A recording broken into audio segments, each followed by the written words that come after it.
오늘 우리가 말씀 요한복음 11장 나사로 얘기 두 번째 시간을 말씀을 나누도록 하겠습니다. 신앙생활에서 굉장히 중요한 신앙의 원리가 무엇이냐면, 하나는 예수를 믿음으로 구원받는 것이고, 다른 하나는 그 예수를 믿어 구원받은 사람이 거듭난 삶을 산다고 하는 것입니다. 이 거듭남이라고 하는 것이 굉장히 중요한 겁니다. 여기에 뭐가 포함되어 있어요? 부활이 포함되어 있습니다. 부활, 거듭남, 다시 태어남이잖아요. 그죠? 내가 죄로 인해서 내 죄값을 예수 그리스도께서 치르시고, 그 죄값을 치러주심으로 내 죄가 사함 받잖아요. 그 다음에 뭐가 있어야 돼요? 죽음으로 죄값을 치른 다음에 다시 살아나서 새로 살아야죠. 그 부활이 있어야 됩니다. 그 부활이 있고 새 생활이 신앙생활의 핵심적인 내용이죠. 이것을 우리가 바로 알아야 되는 것인데, 오늘 우리가 읽은 이 말씀에는 성경에서 전체를 통틀어서 모든 신자가 부활한다는 것을 맨 처음 분명하게 선언한 본문이기도 하고, 또 다른 한편으로 예수 그리스도께서 부활을 가능하게 하는 능력을 가지신 살아계신 하나님이시라는 것을 최초로 명백하게 드러낸 본문이기도 합니다. 그래서 우리가 이 말씀을 여러분들이 잘 이해하고 여기서부터 시작을, 여러분들의 신앙을 새롭게 시작하는 그런 출발점으로 삼았으면 좋겠습니다. 부활은 결국 우리가 하나님의 자녀가 되어서 그분께 간다고 하는 이 분명한 출발점이 되는 것입니다. 만약에 부활이 없으면 어떻게 되냐? 이 세상에서 다른 사람보다 착하게 산다, 선한 삶으로 남들에게 인정받는다 정도밖에 안 됩니다. 그러니까 행위 구원이 되고 마는 거예요. 부활이라는 것이, 이 예수를 믿어 구원받고 그 부활을 믿는다가 없으면 뭐만 남아요? 네가 남보다 착한 게 뭐야? 남보다 잘하는 게 뭐야? 요거밖에 안 남습니다. 그래서 구원은 하나님을 믿고 그분과의 관계가 회복돼서 그분의 명령에 순종하는 사람으로 변화됐느냐 하는 것을 확인하는 것이지, 내가 얼마나 착하고 선하게 사느냐 이것을 확인하는 것은 아닙니다. 결국 예수의 부활을 나의 부활로 믿냐 안 믿냐 하는 것이 신앙의 굉장히 중요한 원리가 되는 것입니다. 우리가 하나님께서 우리에게 베푸신 그 은혜와 복과 생명으로 인도함을 받기 위해서는 뭐가 제일 먼저 선결 조건이냐면, 내가 죄인이라는 것을 알고 그 죄로부터 건져지는 것이 선결 조건입니다. 그래서 우리가 그 죄로부터 나올 방법이 없기 때문에 예수님이 우리를 위해서 대신 죽어주시는 겁니다. 대신 그분이 내 죄를 위해서 자신의 생명을 내던져 우리의 죄값을 치러 주시는 겁니다. 그래서 그 예수님이 그래서 오신 것이고, 예수께서 죽으시고 죽으신 것으로 끝나지 않고 그 다음에 뭐가 있습니까? 부활이 있죠. 부활. 그래서 여러분, 이 기독교의 절기 가운데 가장 중요한 절기를 꼽으라 그러면 그 부활절입니다.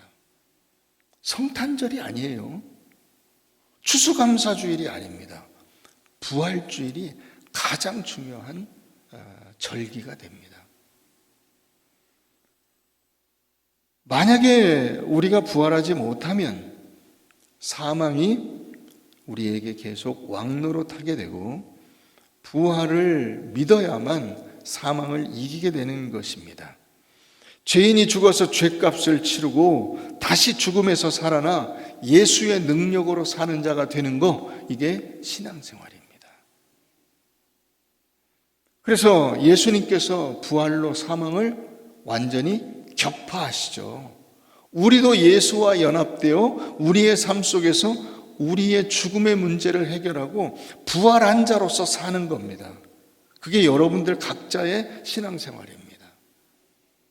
자, 근데 오늘 예수님께서 우리가 읽은 이 본문에 보면 마르다와 대화하는 장면으로 주요 내용이 구성되어 있습니다. 그래서 자, 21절 보면 21절 마르다가 예수께 여짜오되 주께서 여기 계셨더라면 내 오라버니가 죽지 아니하였겠나이다. 이렇게 말을 하니까 그리고 22절 그러나 나는 이제라도 주께서 무엇이든지 하나님께 구하시는 것을 하나님이 주실 줄 아나이다. 이렇게 말을 하니까 예수님께서 내 오라비가 다시 살아나리라. 부활을 선언하시죠. 내 오라비가 다시 살아나리라. 이렇게 말씀하십니다. 그랬더니 마르다가 뭐라고 하냐면 마르다가 이르되 마지막 날 부활 때에는, 지금은 아니고 마지막 날 부활 때에는 다시 살아날 줄 믿습니다. 이렇게 대답을 합니다. 그러니까 예수님이 뭐라고 하냐면 나는 부활이요 생명이니 나를 믿는 자는 죽어도 살겠고 무릇 살아서 나를 믿는 자는 영원히 죽지 아니하리라. 이렇게 말씀하시는 거예요. 여러분, 이 내용을 읽으면서 우리가 어떤 느낌이 드세요? 마르다에 대해서 여러분 한번 생각을 해보세요. 어떤 느낌이 드세요? 예수를 믿기는 믿는 것 같은데 제대로 믿는 것이 아니다 하는 느낌이 들지 않습니까? 알기는 아는 것 같은데 확실히 아는 것이 아니다 하는 느낌이 듭니다. 마르다는 자기 지금 오빠가 죽었습니다.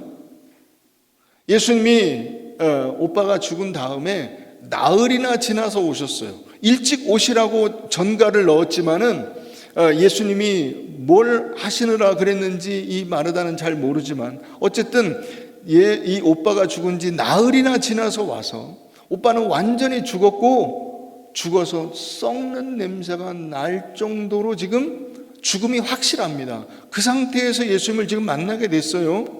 근데 예수님이 뭐라고 하시냐면 내 오라비가 다시 살아나리라 이렇게 말씀하세요. 그랬더니 마르다가 뭐라고 했죠? 24절 마지막 날 부활 때에는 다시 살아날 줄을 믿습니다. 이렇게 말씀하시는 거예요.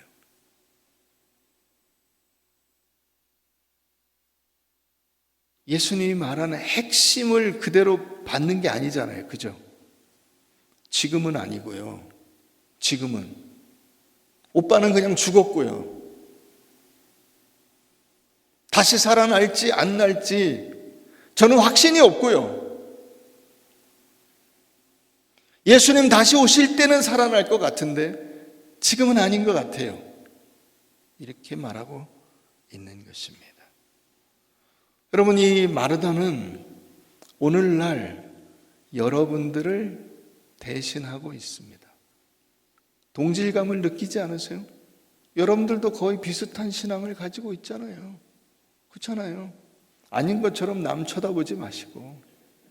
그죠? 여러분들도 다 여러분들의 머리로만 믿습니다. 그래서 대체로 무슨 얘기를 하냐면 내가 그동안 살아보니까 라는 경험을 이야기합니다. 경험으로 예수를 믿는 정도밖에는 안 되는 거예요. 또 어떤 분은 내가 알기로는 해서 자기의 지식으로 예수를 믿습니다. 그러니까 내가 경험한 과거의 경험이나 지금 내가 알고 있는 현재의 지식 정도 안에 예수 그리스도는 갇혀 있습니다. 자, 21절 보면 이렇게 돼 있어요. 마르다가 예수께 여짜오되 주께서 여기 계셨더라면 내 오라버니가 죽지 아니하였겠나이다. 여러분, 이 말씀에 어떤 문제가 있다고 생각이 드세요? 주께서 여기 계셨더라면 시간적으로 예수가 묶여 있습니다. 과거에 그때 주님이 이걸 하셨어야 되는데 지금은 돌이킬 수가 없지 않습니까? 이 말이잖아요. 그죠? 여러분 옛날에 공부 열심히 했었어야 되는데 지금은 어떻게 할 수가 없지 않습니까? 그 말이잖아요. 옛날에 어디 아파트를 한 채 살았어야 되는데 그러면 지금 그 아파트 값이 엄청 올랐을 텐데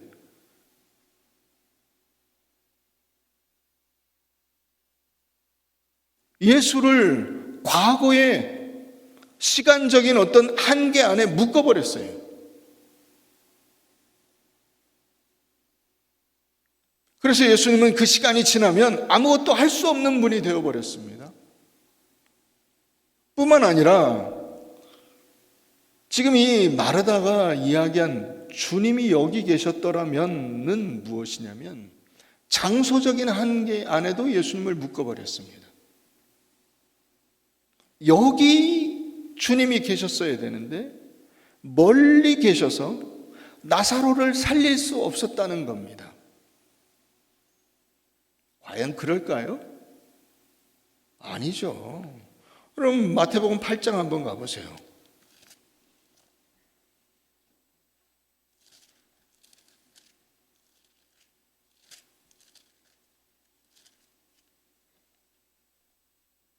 자, 마태복음 8장 5절 가서 봅니다. 예수께서 가버나움에 들어가시니 한 백부장이 나와 간구하여 이르되 주여 내 하인이 중풍병으로 집에 누워 몹시 괴로워하나이다. 이르시되 내가 가서 고쳐주리라. 가서 고쳐주리라. 장소를 이동하시겠답니다.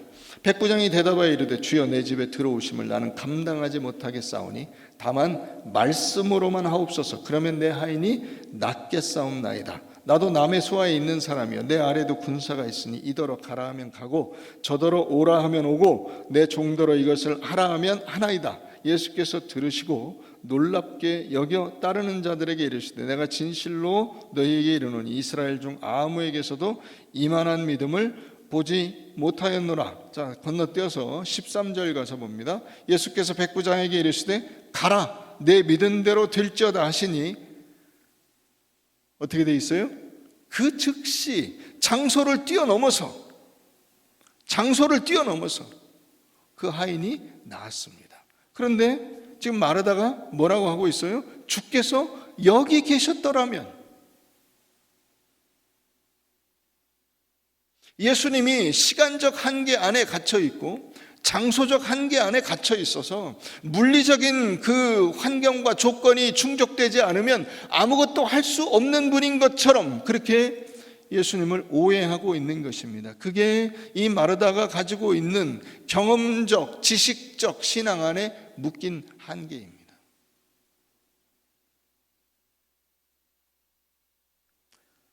뿐만 아니라 이 지금 마르다가 가지고 있는 신앙적 한계가 무엇이냐면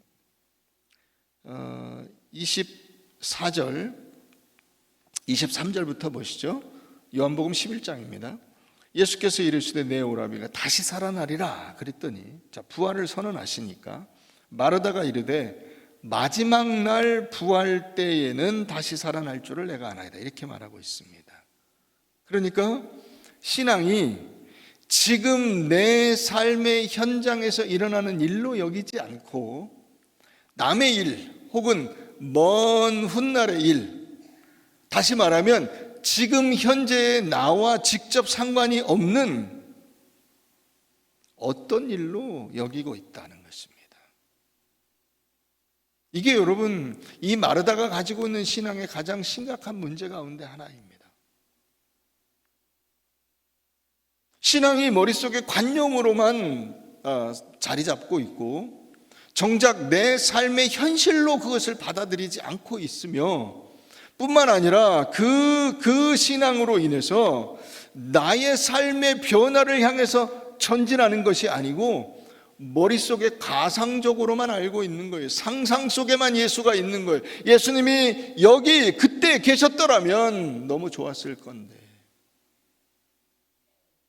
그죠? 여러분 학교 다닐 때 공부 열심히 해가지고 공부 잘했으면 좋았을 텐데 그때 내가 자격증을 땄으면 좋았을 텐데, 그때 내가 딴 데 쓰지 않고 돈을 잘 모았으면 좋았을 텐데, 그때 그 집을 샀더라면 좋았을 텐데, 머릿속에 상상으로만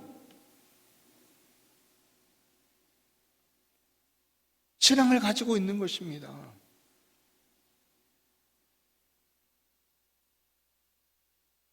내 삶의 신앙의 변화를 일으키는 분으로 예수를 받아들이지 않고 예수와 나와 상관이 없는 거예요. 실제적인 삶 속에서는 자기 오빠는 이미 죽었고 예수님은 죽은 다음에 오셨고 이제 할 수 있는 일이 아무것도 없어요 로 결론을 내려버렸잖아요, 스스로. 여러분, 종종 우리가 이제 이렇게 누군가와 이야기할 때 농담 반 진담 반으로 그런 얘기 하지 않습니까? 누가 이렇게, 난 지금 여기는 없는데 내 집에 이런 게 있다. 그때 이게 누군가가 이렇게 해가지고 내가 지금 이걸 할 수 있었으면 참 좋겠다, 이런 얘기를 하면, 야, 집에 금송아지 있으면 뭐하냐, 그럽니다. 집에 금송아지. 영국의 유명한 설교자였던 스펄전 목사님이 그런 얘기를 했습니다. 그리스도인은 하나님 나라에 있는 금덩어리를 현재 통용되는 내 돈으로 바꿀 수 있는 은혜를 가져야 된다.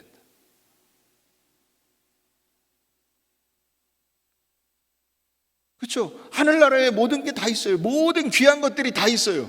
그래서 어쩌라고? 그걸로 끝나면 아무것도 안 되죠. 여러분, 부활이 마지막 날에 예수님 다시 오실 때 우리 부활합니다로 끝나서는 안 되는 거예요. 부활은 지금 내 삶 속에서 이미 일어나고 있는 일이어야 하는 것입니다. 예수의 부활이 내 부활이 되고 내 삶 속에서 내 삶의 변화로 나타나지 않는 부활은 아무것도 아닌 거예요. 그거는 집에 있는 금송아지인 거예요. 집에 금괴가 있으면 뭐 할 거예요? 지금 여기서 쓸 수가 없는데.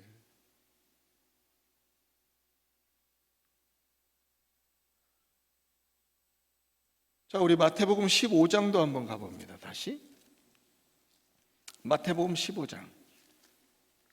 거기도 놀라운 말씀이 있습니다.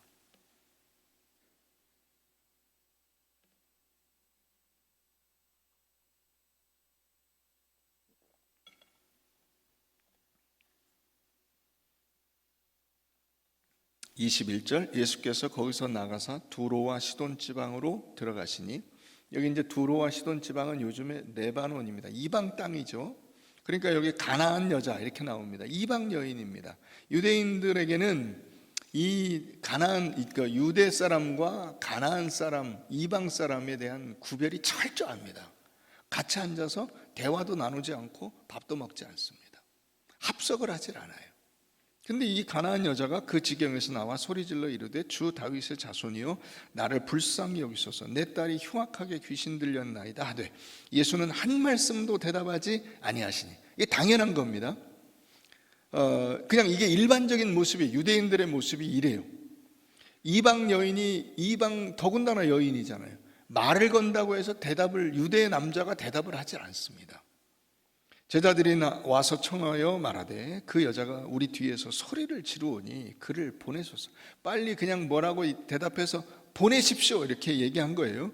예수께서 대답하여 이르시되, 나는 이스라엘 집에 잃어버린 양 외에는 다른 데로 보내심을 받지 아니하였노라 하시니. 이 말은 무슨 말이냐면, 나는 유대인들을 위해서만 사역하러 왔다 이렇게 말씀하신 거예요. 여자가 그때 그 말을 이제 아마 들었겠죠. 와서 예수께 절하며 이르되, 주여 저를 도우소서. 주님께 도움을 간청합니다. 대답하여 이르되, 자녀의 떡을 취하여 개들에게 던짐이 마땅치 아니하니라. 내가 자식에게 줄 은혜를 자식이 아닌 집안에 돌아다니는 개한테 줄 수는 없지 않냐, 이렇게 말씀하신 거예요. 여자가 이르되, 주여 올소이다마는 개들도 제 주인의 상에서 떨어지는 부스러기를 먹나이다 하니, 이에 예수께서 대답하여 이르시되, 여자여 네 믿음이 크도다, 내 소원대로 되리라. 여러분, 이 여인이 지금 자기가 너무나 다급하고 도움이 간절히 필요하기 때문에 예수님의 말 한마디에 휙 토라져서 가버리지 않고 어떻게 하죠? 끝까지 주님의 도움을 요청하죠. 주여 저를 도우소서가 여기 다시 한번 고백된 거예요. 주여 올소이다마는 개들도 제 주인의 상에서 떨어지는 부스러기를 먹고 생명을 연장하지 않습니까? 그러니 저를 도와주십시오. 이렇게 말을 한 거죠. 그러니까 예수님께서 그때 비로소 이 여인을 축혀 세우시면서 이 여인에게 내 소원대로 되리라가 선언되는 겁니다. 자, 그 다음에 그때로부터 따라해보세요. 그때로부터 그의 딸이 나으니라. 자, 시간적 장소적 제한이 있습니까? 없습니까? 없습니다. 뿐만 아니라 그 한계 속에 있는 이 여인이 예수님에게 주여 저를 도우소서라고 간청함으로써 예수님의 그 구원의 은혜가 자기 것이 되는 거예요. 드디어 예수님께서 사랑하시고 은혜를 베푸시고 모든 생명이 가지고 있는 한계와 그 죄악과 연약함을 불쌍히 여기시고 그 속에서 건져주시는 이 은혜가 자기 것이 되는 거예요. 자기 것이. 이게 여러분 하나님께서 기뻐하시는 신앙생활이에요. 우리의 신앙은 그냥 단지 내가 알고 머릿속으로 생각하는 정도여서는 안 됩니다. 내 삶 속에 그게 적용되어야 하는 것입니다. 적용됨으로써 드디어 성경에 나와 있는 놀라운 은혜와 주님의 사랑과 능력과 긍휼이 내 것이 되는 겁니다. 그런데 마르다는 자기 현실에 지고 말았습니다. 반신반의하고 끝나버린 것입니다. 여러분들의 현실, 여러분들의 실패, 여러분들의 슬픔, 여러분들의 고난, 그 속에서 하나님께서 어떻게 역사하실지에 대한 기대를 하십시오. 왜냐하면 하나님은 나보다 훨씬 더 크고 놀라운 손길을 가지신 분이기 때문에 그렇습니다. 나는 한계가 있어요. 나는 시간의 한계 속에 붙잡혀 있어요. 나는 장소적 한계 속에 붙잡혀 있어요. 나는 물리적인 그 한계와 그 제한을 뛰어넘을 수가 없어요. 그러나 하나님은 가능하세요. 하나님은 역사하시고 하나님은 나를 사랑하시고 그 속에서 나를 건져주시고 주께서 원하시는 그 일들을 내게 베풀어 주시고 그로 인해서 우리의 삶이 변화하도록 만들어 주실 줄로 믿으시기를 바랍니다. 그걸 믿는 것이 그걸 신앙이라고 하는 거예요. 그래서 예수 그리스도께서 지금 뭐라고 하시냐면 주께서 여기 계셨더라면 좋았을 뻔했습니다 라고 하는데 뭐라고 하시죠? 내가 부활이요 생명이다. 내가 부활이요 생명이다. 내가 알고 있는 그 정도가 아니고 네 오빠가 이미 죽었다고 해서 끝난 것이 아니라 여러분 그게 우리 모두잖아요. 우리가 다 죄로 인해서 죽을 수밖에 없었는데 나를 살려주신 거 아니에요. 예수 그리스도 안에서 우리가 다 살아난 거 아닙니까? 거듭난 존재가 되었잖아요. 안 믿어지세요? 타이밍이라니까. 이 타이밍을 놓치세요. 왜? 내가 예수 그리스도 안에서 구원받아 다시 살아나게 된 거예요. 그게 예수님께서 선언하시는 내가 부활이요 생명이에요. 내가 부활이요 생명이에요.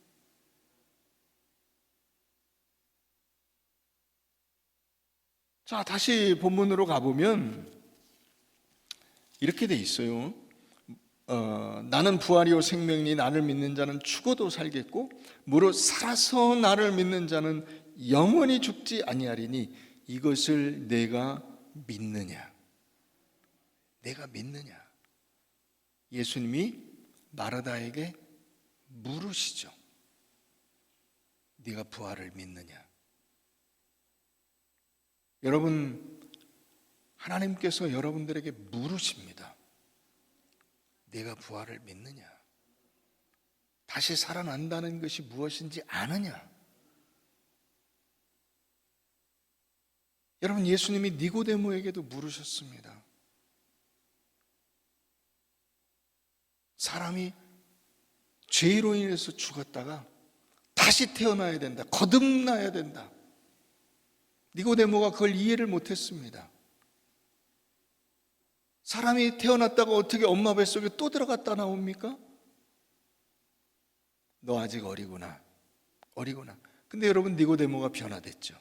나중에 보면 예수님의 그 시신을 찾아서 그 무덤에 집어넣는 그런 일들을 이 니고데모가 하고 있습니다. 변화된 것입니다. 여러분들이 믿으시는 것이 과연 무엇입니까? 여러분들의 그 적당히 예수를 믿고 내가 알고 있는 수준에서 예수를 적당히 깔아뭉개고 있는 이유는 무엇이냐면 제대로 믿고 있지 못하기 때문에 그렇습니다. 내가 무엇을 믿어야 하는지를 제대로 알고 있지 못하기 때문에 그렇습니다. 여러분들은 무엇을 믿으십니까? 삼위일체 하나님을 믿으십니까? 창조주 하나님을 믿으십니까? 인간을 창조하시고 인간에게 온 세상을 맡기신 그 하나님의 은혜를 믿으십니까? 내가 그 하나님의 은혜를 저버리고 범죄하여 죄인이 되었다는 사실을 믿으십니까? 하나님이 사랑과 지혜와 경륜 가운데 예수 그리스도를 이 땅에 보내셔서 우리를 위해서 죽으심으로 그 모든 죄의 형벌, 내가 받아야 될 그 죄의 형벌을 대신 받으셨다는 것을 믿으십니까? 그 예수께서 내 죄값을 치러주심으로 믿음으로 구원받는다는 사실을 믿으십니까? 예수님은 하나님이셨으나 이 땅에 인간으로 오셨다 하는 이 성육신의 진리를 믿으십니까? 예수의 역사적인 죽으심과 부활을 믿으십니까? 부활을 통해서 십자가 그리스도의 희생이 자기 백성의 속죄를 위한 완전하고 충분한 속죄 제물이 되었음을 믿으십니까? 부활로 그를 믿는 모든 사람들이 장차 분명히 부활하게 될 것이며 예수님께서 부활의 첫 열매가 되셨음을 믿으십니까? 여러분, 성령의 인격과 그 능력을 믿으십니까? 성령께서 여러분들을 이끌어서 하나님의 말씀을 깨닫게 하시고 하나님 앞으로 인도하여 드리신다는 사실을 믿으십니까? 성령께서 말씀을 조명하시고 내가 말씀을 이해하고 복종할 수 있게 역사하시고 섭리하신다는 것을 믿으십니까? 하나님이 만드신 조직체로서 교회를 믿으십니까? 교회 안에서 이루어지는 성도의 교제를 믿으십니까? 하나님의 전적인 섭리를 믿으십니까? 그 자녀를 고난과 연단 가운데서 성숙하게 하심을 믿으십니까? 예수님은 하늘로 올라가신 그대로 다시 오셔서 이 땅에서 우리와 만나시게 될 것을 믿으십니까? 성도들이 그때 최종적으로 부활하게 될 것을 믿으십니까? 하늘의 생명을 우리가 누리게 되며 동시에 예수를 믿지 않는 불신자들에게는 심판의 부활이 있을 것을 믿으십니까? 그때 하늘에서는 창세전부터 그리스도 안에서 선택된 자들을 위해서 베푸시는 하늘의 복락과 은혜가 있을 것을 믿으십니까? 여러분들은 과연 이것을 믿으십니까?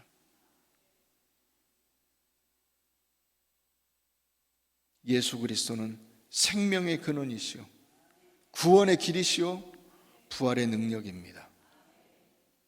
여러분, 이것을 여러분들이 놓치시면 안 됩니다.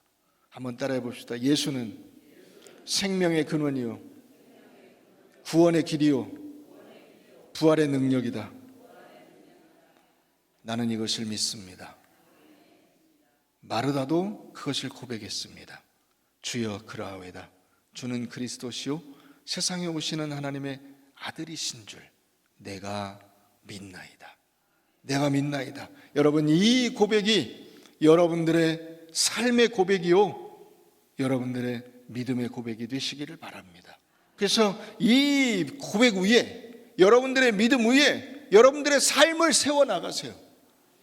여러분들의 인생은 그저 단지 경험으로만, 여러분들의 머리의 지식으로만 이루어지는 것이 아니라 실제적인 삶 속에서 부활이 내게 경험되어지고 내가 예수를 믿는다는 것이 어떤 능력을 가지고 있는가를 확실히 체험한 자로서 담대하게 살아가는 복된 인생이 되시기를 주의 이름으로 축원합니다.